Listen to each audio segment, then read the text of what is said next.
My name is Sarah Haag, and I'm a doctor of physical therapy and also the author of Understanding and Treating Incontinence. I would like to introduce you to your pelvic floor.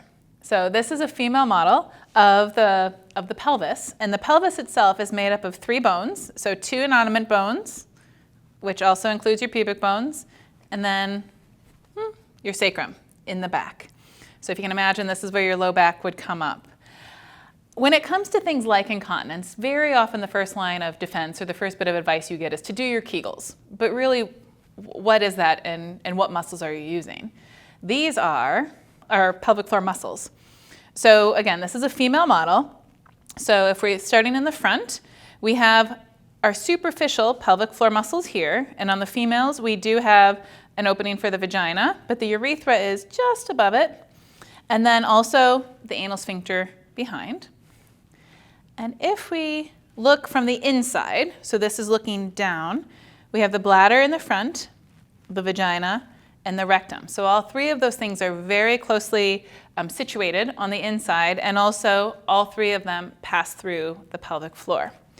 So these are the muscles that should be working when you're doing a pelvic floor contraction, or what most people will call a Kegel. And when you do that, you will end up feeling a gentle drawing up and in, but you shouldn't see anything else moving because these muscles are just on the bottom. That's why some people refer to it as the floor of the core. So on the outside, we have the bulbospongiosis, the ischiocavernosus, and the transverse perineal.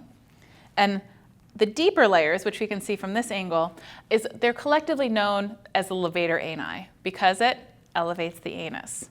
So these muscles it's important to know that they're there, it's important to know where they are, and it's important to know that they all work together to help you maintain continence and kind of support your entire posture throughout the day. So you can learn more about the different pieces of anatomy as well as how they're supposed to work so that everything is working as well as possible in my book, or you can find out more information from a pelvic floor therapist or your physician.